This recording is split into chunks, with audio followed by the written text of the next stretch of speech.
So we had sort of a week break there where we had no semifinals, just kind of a chance to decompress, but we are back in full force because we have 4 semifinals going on this weekend. I know I mentioned that a couple weeks ago. This weekend is the biggest weekend of the season for number of events. We're going to get into it. We're going to talk about what the events are, who might qualify, but first, some comments on last week. We did have Alex Kazan go on Talking Elite Fitness, and she mentioned that she had taken a gummy that had some THC in it to help her sleep at WFP. This was probably the biggest story last week, and it appears that that's legal in WFP, that they're not testing for THC. They did not update the rule book, so most people didn't know about this, but from the information we've got from WFP, from what they've released, they say that Will Morad changed that rule back in March, so prior to the competition even happening, although again, did not update the rule book. So totally okay, wasn't as big of a deal as it felt like it was in the first seconds that we heard about it. And Alex Zan made light of it in this reel, which I think we should all see because it was really fun. You want one? It's a microdose. It's not that much THC. It's fine. It's allowed outside of competition. I know people say it's a gateway drug, but I promise it's fine. Tea is fine. It's totally fine. But it seems crisis averted there. Alex seems to be in good spirits. Doesn't seem to have any impact on her season. Just sort of an interesting thing that popped up. Although THC is one of those interesting drugs because there's a lot of different leagues that have decided they no longer are banning THC. Even in the CrossFit space, the rules are you're not allowed to use it in competition. So it's like the midnight before the competition starts. Then till the end of the competition, you're not allowed to use THC, but any other time during the year, as long as you're not competing actively at a CrossFit sanctioned competition, people are allowed to take THC.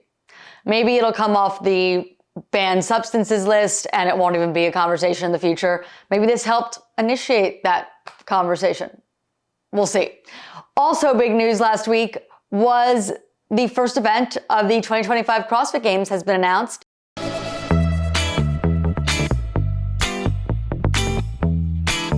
It is 4 miles of running, 3,000 meters of rowing, and another 2 miles of running. So like 6 miles of running and some rowing.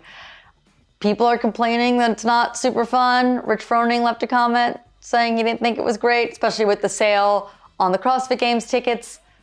But I kind of think it's fun. I don't know. It is kind of High Rocks-esque, which some people don't like. But it is an easy competition to run as the spectator workout that's going to be going on.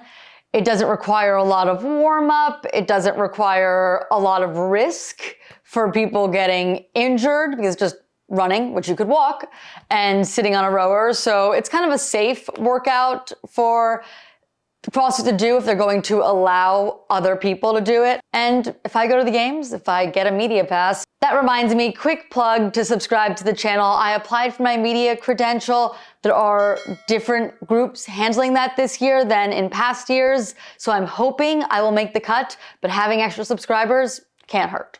So subscribe. If I'm there, maybe I'll do it. We'll see if I have time between all the media stuff. I kind of think it's a fun one. Like I said, just me, I guess. That might be true. All right, let's get to the preview of these events. And we are going to start with the Torian Pro. That is the first one, I believe, that starts on the calendar, technically, because they're so far ahead in time. It'll really be starting here in the US late Thursday night, but it will be Friday morning there. So if you're looking for that event, that's where you can check it out. Another weird thing about Torian, though, I was looking for their live stream. They do have a YouTube page, but on games.crossfit.com, they have listed all of the in-person qualifying events, and under live stream for Torian Pro, it just says Torian Pro website. So I'm not 100% sure if you'll be able to watch it on YouTube or you have to go to the website. My guess, it's just a guess, because I couldn't figure it out, that they will put it on their website, but that it will be through their YouTube, because they have some other videos on their website and they're all YouTube videos embedded in their website. So my assumption is going to be that they will likely do that. Something else to preface about this event. Anyone can go to this. So that means anyone from any region and anyone who has already qualified for the CrossFit Games. Gets a little complicated then figuring out who's actually going to get those tickets, because the people that I have in podium positions aren't necessarily eligible for Games tickets because they already have them. We'll start on the men's side of things. And my first and second place athletes do already have their tickets. Jay Crouch, he is someone that I feel like has been on an upward trajectory. I don't think we've seen the best of Jay Crouch yet. And I think that he is just someone that we can expect to be in top 10 talks this year at the Games, top 5.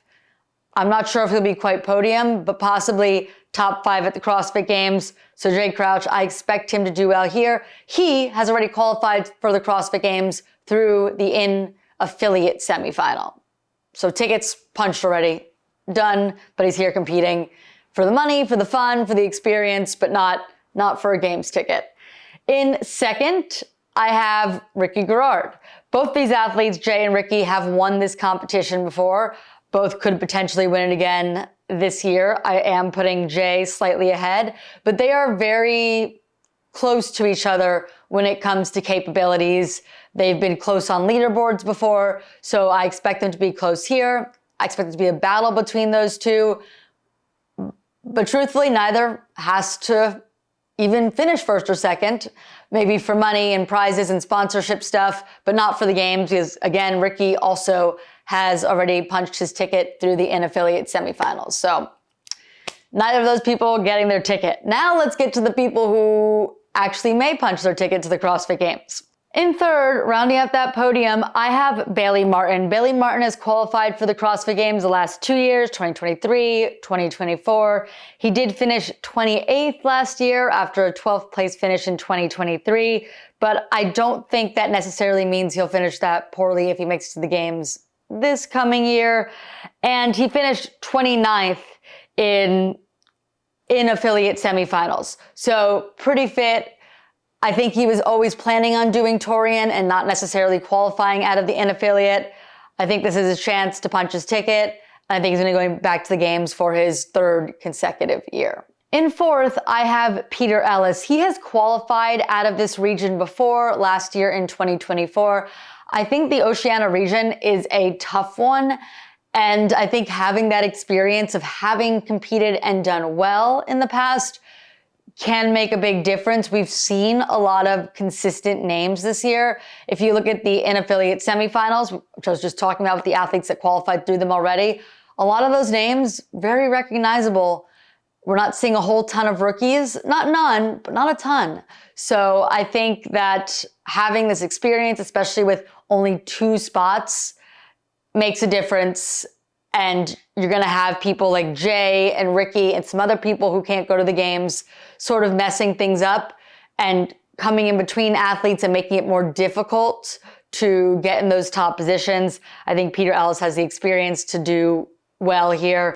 This will be his 4th year at Torian, and he's listed off his years on his Instagram post saying that he was there in 2022, finished 20th, there in 2023, finished 5th, there in 2024 and finished 4th. And he said it'll be his 4th year at Torian and he doesn't plan on going backwards. So knowing that, I'm going to stick to your plan and put you exactly in the same place at a 4th place position. But there are other names I think we need to keep our eyes on to possibly sneak into one of those top 2 spots. And that is Luke De Jong. I think that he has an opportunity possibly to take that spot from Pete Ellis, but I'm still going to keep Pete Ellis in that position. We'll see though. Con Porter is an athlete that has been at the CrossFit Games many times, won on a team last year, definitely has the potential and the skills to do well, but I just don't know if his training is up to par to knock off some of these other guys. But having men like Jay and Ricky not really competing for this prize, for the prize of a CrossFit Games ticket, I think does help some of these other athletes who are sort of knocking on the door and have some potential to make it to the games. Guy Melieros, I have him on my people to watch, can't qualify for the games, didn't finish top 1% in the open. Maybe just someone to watch for fun. But I do think it's interesting that he's going here, because I think he did talk a little bit about how it's a lot to travel to Côte d'Azur, and he was just going to focus his year on the WFP season, but now he's traveling all the way to Australia, which is pretty far, and he can't qualify for the games because he didn't finish the open or didn't do well in the open. So I don't know. Guy, I don't know what to do with Guy. I don't think he's going to be a top 2 person. I don't think he's going to be on the podium. He'll probably be in the top 10. We'll see. Royce Dunn, guy that's been in the game for a long time, someone to always keep your eye on. And then I have Ben Fowler as someone to watch as well. Let's head over to the women's side. And this may be the topic of this video. And that is the person who will likely win on the women's side of Torian Pro, tia-clair toomey-orr. And the question that people keep asking, is she competing at the CrossFit Games? And my opinion on that has been yes, the whole time, basically. She did a video talking about her retirement, and I pointed out to everybody who was like, goodbye, thanks, it was amazing to watch you, all these things, and said, like, she never said in that video she was retiring. I don't know why everyone assumed that's what it was. It's like a PR stunt. Listen, I think she should capitalize on what she's been able to do in this sport. I think she wants to get more views on her videos and, like I said, get her bag while she can, because eventually she will retire. Being an athlete is a fairly short career. So if she wants to drum up all this extra attention, cool, I'm fine with it, but I'm not falling for it. Like, I think that she's going to go to get her ticket for the games. She even said it at the end of one of her videos. If I did do semifinals and I qualified my spot for the games, then, you know, I'd make things a lot easier, but I had already committed to doing Torian, and, you know, that was just something that I was like, well, there's no point on me doing semifinals and doing Torian as well. I think tia-clair Toomey is going to win this, and she is going to take the first ticket from Torian Pro for the CrossFit Games. Let's continue down the list. So in second, I have someone who trains often with Tia, and that is Madeline Sturt. But Madeline already has, I usually call her Maddie. Madeline feels weird. Maddie Sturt already has her ticket to the CrossFit Games. She also got it through the inaffiliate semifinals. She won't take one here, but competition experience, see what she's looking like before the games, and sponsorships and prize money. She has reasons to be here, but it's not for a ticket for the games. So in third is gonna be the same thing pretty much. Grace Walton, also qualified through the inaffiliate semifinals. She was actually on the bubble the night everything closed. She was sitting in 11th and did not have the tiebreaker, and then quickly moved up into the top 11 before we even had any major penalties, just some little adjustments, probably people doing things incorrectly, but then moved up even further as there were actual penalties given to some of the athletes that knocked those out of contention and put Grace in a pretty safe spot. She has her ticket. That's your podium, I believe. So now we have to go off of the podium to figure out who is going to get that final ticket. So I have Daisy McDonald taking the final ticket to the CrossFit Games. Daisy did make it to the games last year. She finished 27th. I will also point out that we had a field of 40 going into the games last year. This year it is 30, so 27th means a little different last year versus this year, and last year was a odd year. But Daisy McDonald did go to the games last year. She finished 28th in the inaffiliate semifinals, so I think that she is in a pretty good position to get her ticket here, but is helped out quite a bit by the fact that Maddie and Grace have already punched their tickets to the CrossFit Games. Now some other names that I think could potentially compete for that ticket. Georgia Pryor, she's a really fit CrossFitter. She's made it to the games before. she's kind of small. That's just the reality of it. She can be really good at some things that lend themselves to smaller athletes, but when the weights get really heavy, it's just not going to favor her as much. So I just don't think with the workouts that we have here and this field that she's going to get there. It's just the reality. On the other end of the spectrum, we also have Hannah Black. She competed at TFX. I really think TFX was her best chance to qualify. I think some of these workouts will be okay for her, but I also think she's traveled across the world. She competed 3 weeks in a row, and I just don't think that she's going to have the ability to qualify in this field under these circumstances. But I think Hannah is getting so much fitter and someone that we have to look at in the future to continue to do well and one day get her tickets to CrossFit Games. I just don't think that day is this weekend. And a couple other people to look out for: Julia Hannaford, Emily DeRoy, who has qualified for the games before, Gemma Hawk. Those are pretty much the women I think that are going to be the most competitive here. Maybe a couple that sneak in there, but this is also a competition with tia-clair Toomey. So we'll see. But also Tia will be very interesting in this because she's done so much high rocks. CrossFit hasn't been her focus. It is going to be very interesting to see what tia-clair Toomey looks like right now. I think a less strong tia-clair Toomey can still qualify for the CrossFit Games, but how much less strong is she? But then again, she's just the GOAT. Really, she's won the CrossFit Games more than anyone on the men or women's side. She's been so far ahead of the women sometimes, winning almost every event at semifinals before. So I think even a little bit less CrossFit focused, it's hard to pick against her. Let's move on to our second semifinal, Syndicate. And also, I promise those last two are going to be much shorter.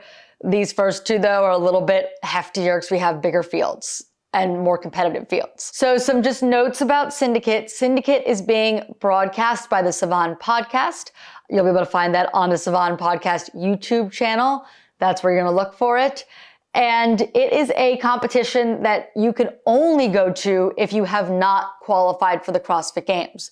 So there were some names that we considered would possibly be here or had accepted tickets to be here and are not going to be there because they made it through the in-affiliate semifinals.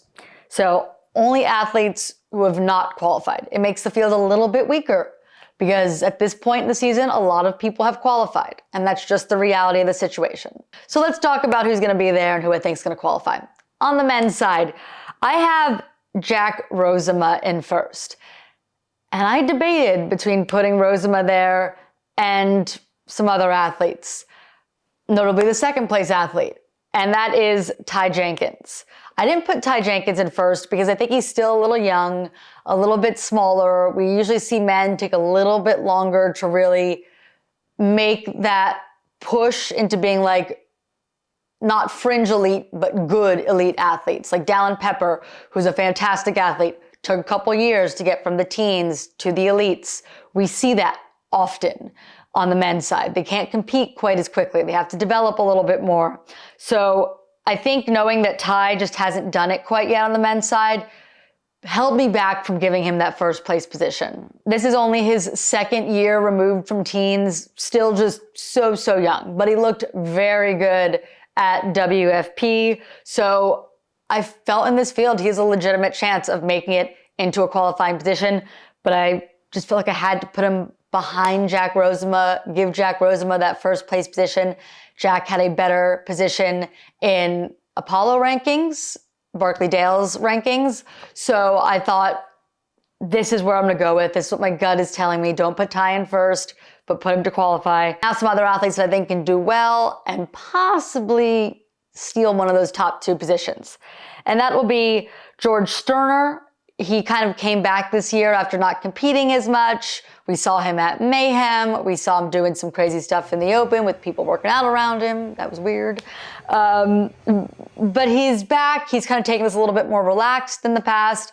And I think maybe if he has some success this year, maybe it'll motivate him to take this more seriously and less than just for fun. But he's doing other things. He has a job outside of this. This is not his focus like some of these other people we talk about. After that, another athlete to keep your eye on, Seth Stovall. He is a mayhem athlete. He's competed on a team before. We've seen him do some individual things. I think he has potential. I just don't know if he has more potential than Ty and Jack. Spencer Panchak, you can never count out a Panchak brother, so you got to put him in. Luke Parker, he's been doing a lot of competing, but to be honest, a little bit disappointing. I thought there was a chance maybe at the French Throwdown would be his best opportunity. Did not do well there at all. So I can't put him in the top 2. I don't think he's there. He's a father now, going to be a father of 2. I think maybe his focus is a little bit different than it has been in the past. And then Tanner Balaz, he has been doing pretty well, popping up in some online qualifiers and things like that. So I think he's someone to keep our eyes on for the future, not to make the games this year, but someone that might be worth just watching during the competition. Let's head over to the women's side. And I think the women's side is a little bit deeper than the men's side. We have more women who I think could potentially punch their ticket to the CrossFit Games, could potentially beat out the 2 that I have in my top 2. And it felt pretty difficult actually to pick a top 2 on the women's side because I felt like there were more women who have the opportunity to be there. But I had to pick because that's what we're doing here. That's what makes this fun. So I picked. And in first, I put Shelby Neal. I like Shelby Neal. She's done well, qualified quite a few times for the CrossFit Games, 2 times as a teenager, 2 times as an adult. She's been doing this for a really long time, knows herself well, knows herself competing. Didn't do well at Mayhem, decided to pull back and just focus on Syndicate. She didn't do the in-affiliate semifinals. She put all her eggs in this basket, and I'm going to trust that she and her coaches knew that was the best move and are ready for this. In second, I put Brooke Wells. I was a little unsure if Brooke Wells was going to qualify for the games this year after she took a big penalty in the in-affiliate semifinals. But the reality is she was in a qualifying position prior to the penalties. And I hate to use this term because it kind of saved her a couple of years ago when she had a handstand push-up issue. And they said that she showed that she has capacity. But I will say over the years, having qualified as many times as she has shown that she has capacity to do well and qualify for the CrossFit Games. This is a weaker field because a lot of people have already qualified who would have went to Syndicate. I think some of these workouts look good for her. There's a lot of handstand walking in one of the workouts. She's one of the best at that. There's some heavy barbells like Isabel. She's very strong. I think there's just a couple things that just really work in her favor here too. And the weaker field, I think she has a legitimate chance to get that second position and get her tickets to the CrossFit Games in this field and go back for, I don't even know, I'm going to look now because I'm like, she has to have went to the games close to 10 times. I don't know if she's done it 10 yet, but this has to be like 8 or 9, right? Let me see. 1, 2, 3, 4, 5, 6, 7, 8, 9.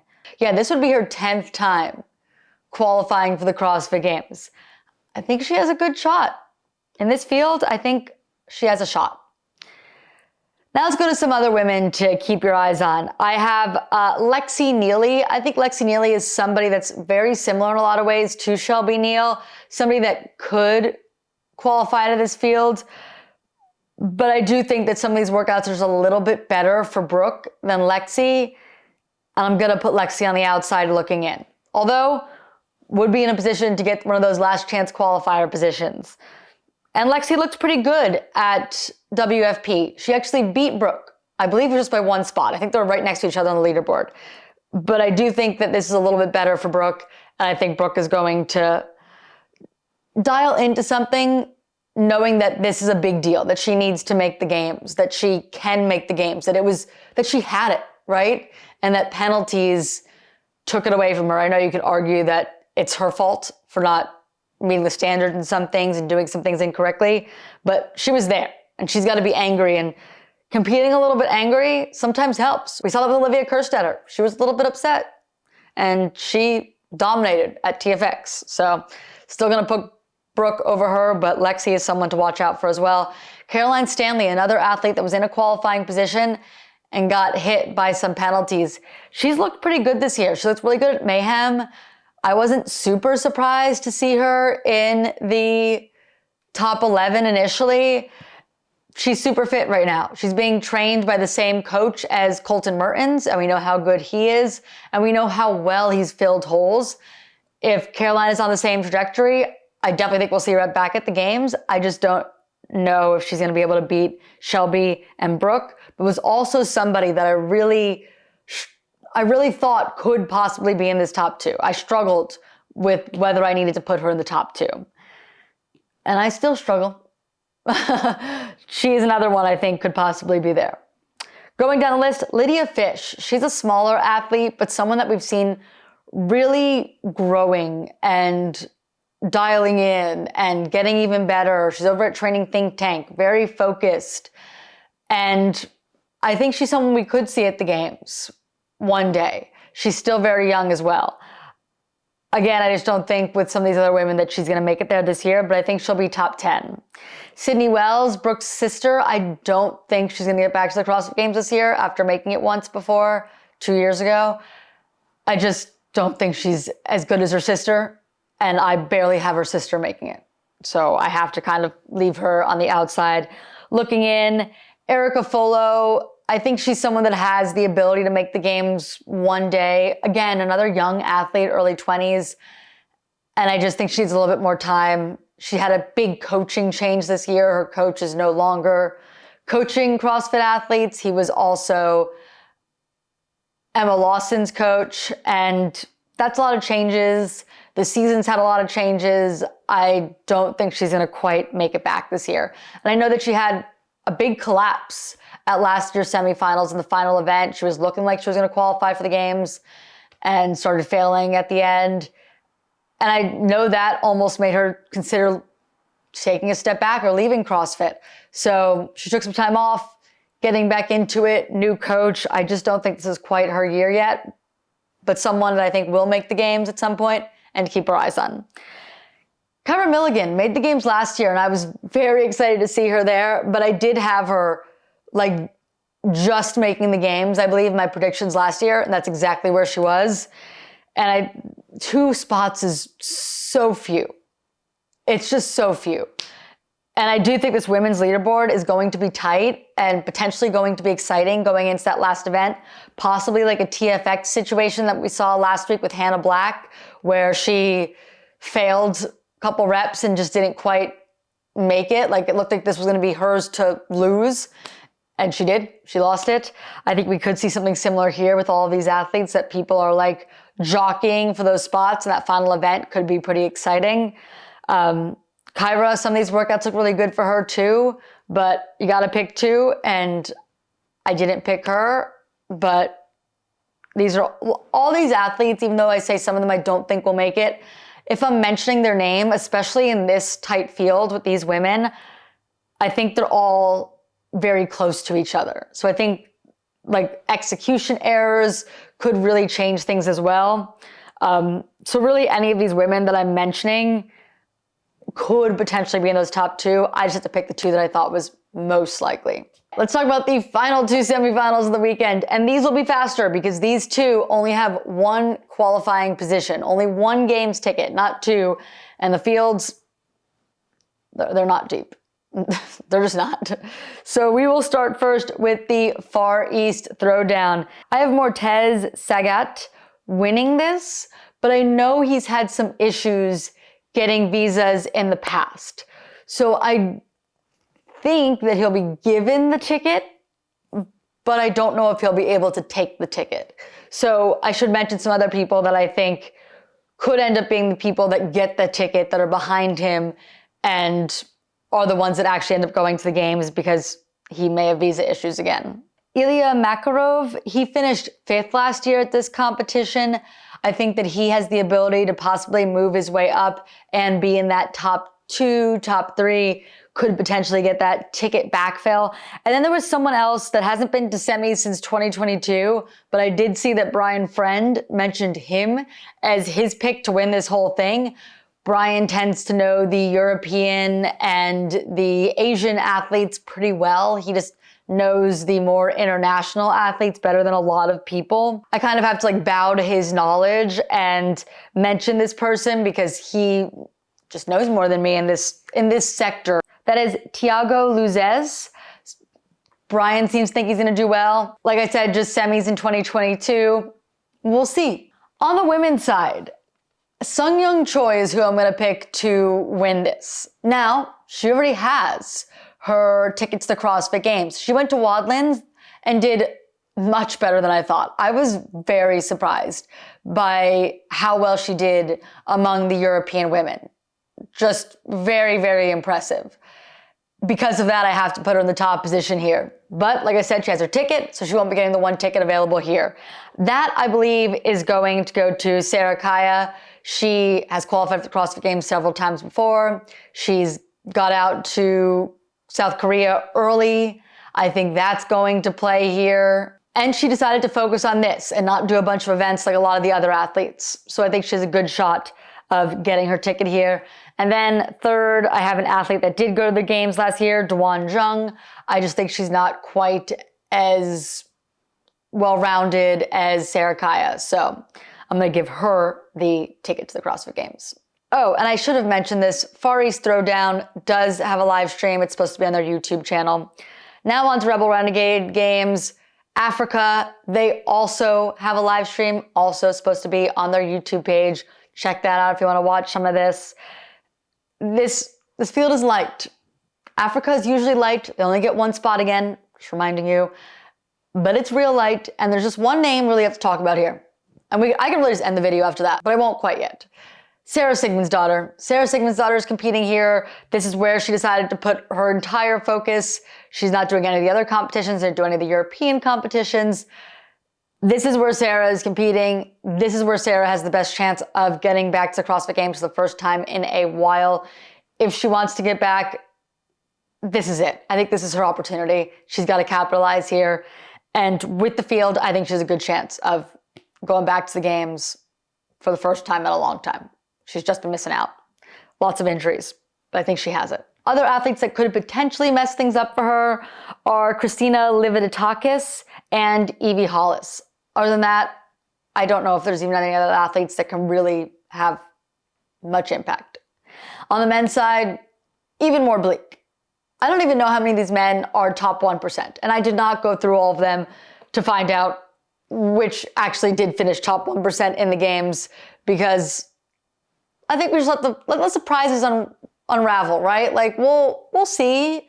We're gonna get a rookie out of this. We'll see who the rookie is. We'll learn more about them then, because there's a lot of people, and most probably don't warrant talking too much about. But there are two I'm gonna mention who I did check are both in the top 1%, so could get a CrossFit Games ticket. And we did have some other men pull out that had an opportunity to possibly get tickets as well, but they injured themselves. So these are the men that have the opportunity to go to the CrossFit Games. I believe Toby Buckland and Jacob Hendry, who is Australian. They both did the Open. And Jacob was working out with Sarah Sigmundsdottir in some of his videos on Instagram. So maybe he is around the right people that can help him get in the right headspace to do well here and to know what he has to do well enough to compete and possibly get a ticket in this competition. And again, someone could win here who just isn't top 1%. This is a weird field. Africa will be odd. Okay, Carson's back here. He's been hanging out the whole video. He's just been a sleepy boy because it's kind of late at night. So I'm gonna wrap this up. I appreciate you all for watching. I'll see you in the next one. Recap of all of this. And let me know in the comments below who you think is going to qualify from these 4 regions, or any of them really. All right, see you next one. Bye. Oh, big yawn. Big yawn. Okay. Bye. Boop.